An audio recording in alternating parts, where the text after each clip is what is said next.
Hi everyone, welcome to The Explainer. Today, we're diving into a classic fable that, believe it or not, you've probably been interpreting incorrectly your entire life.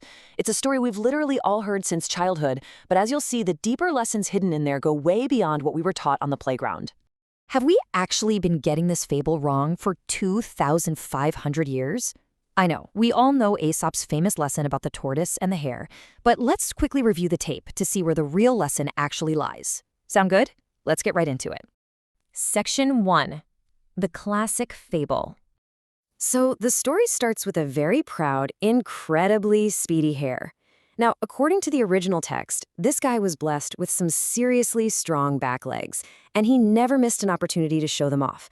We're talking openly mocking the slow-moving tortoise, just laughing and saying, hey, if you went much slower, the grass would literally grow over you. But, the tortoise isn't fazed at all. He just challenges the hare to a race. The rooster yells, "Go!" and the hare immediately disappears over the hill in this huge cloud of dust. Meanwhile, the tortoise, well, he simply lifts one foot, then the other, and just plods steadily along the path. Way far ahead, the arrogant hare reaches the halfway point. He looks back, sees absolutely no one, and decides, hey, I've got plenty of time for a nap. And this right here perfectly captures his hubris. He completely, severely underestimates the steadfastness of his opponent, figuring he can just wake up later and still win easily. But while the hare is snoozing away, the tortoise just keeps moving. Step, step, step. Steadily, he actually passes the sleeping hare and breaks the finish line tape.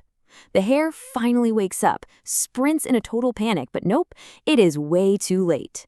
He's left panting in defeat, cementing that childhood moral we all know so well. Slow and steady wins the race. Right? Which brings us to Section 2, a history of ambiguity. Okay, but what if I told you that for centuries, literally centuries, philosophers and writers have heavily debated this exact takeaway? The meaning of this story has constantly been challenged.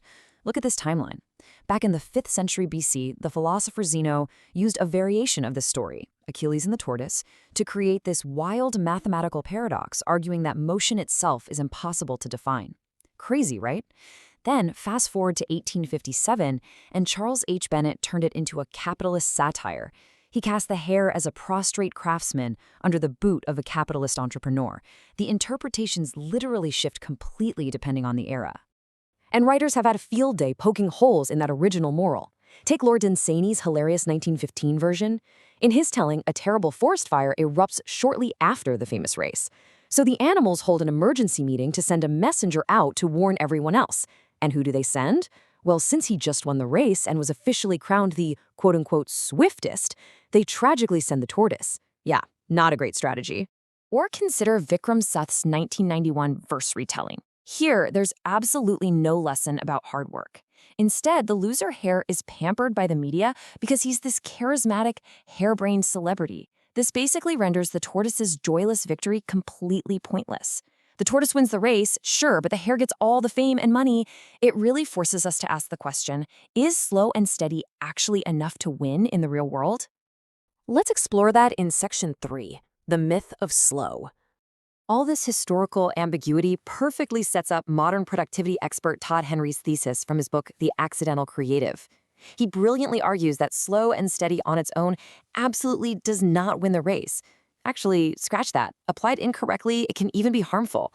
I mean, moving slowly doesn't guarantee success if you're just slowly going in the wrong direction, right? So, the real formula? You actually need to be slow, steady, and most importantly, deliberate. Which brings us to Section 4, deliberate progress. To avoid just getting swept up in the chaotic day-to-day flow of our jobs, we have to actually define our work effectively.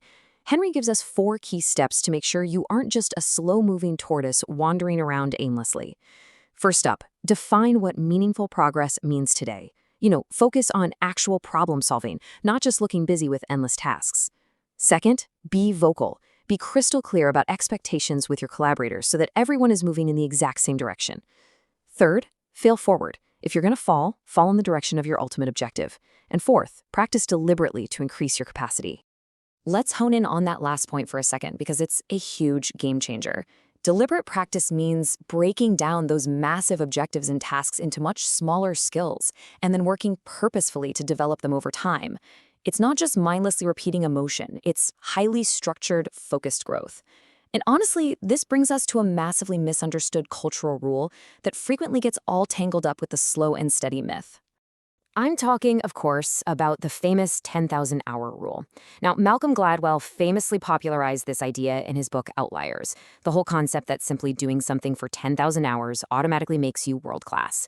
But as Todd Henry points out, that is kind of a myth. It's actually not an accurate reflection at all of K. Anders Ericsson's original research on the subject. Time alone is definitely not the magic ingredient here. Look, just jamming out in a garage band for 10,000 hours is not going to magically make you the Beatles. Success absolutely requires highly structured, purposeful development. You have to dedicate yourself to deliberate practice by using step, sprint, and stretch goals. And that leads into section 5, when to sprint. Which finally brings us to the ultimate missing ingredient of this whole tortoise and hare puzzle. While deliberate, steady progress points you in the right direction, you actually can't entirely abandon the hare's speed.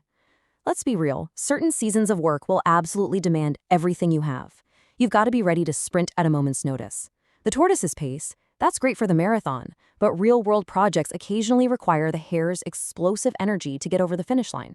However, and this is an absolutely massive distinction here, Todd Henry emphasizes that if you are sprinting every single week, you are headed straight for burnout. Your work should require occasional sprints, not an all-out foot race. It has to be a natural rhythm, an ebb and flow. It cannot just be a permanent state of panic and adrenaline. So as we wrap up today's explainer, take a second to evaluate your own pacing. Are you exhausting yourself in an endless sprint like the hare, pretty much destined to crash under the nearest tree? Or are you moving with deliberate purpose, saving your energy for those targeted sprints when they truly, really count? So, the next time you sit down to tackle a massive goal, I wanted you to ask yourself, are you just running fast, or are you actually running in the right direction?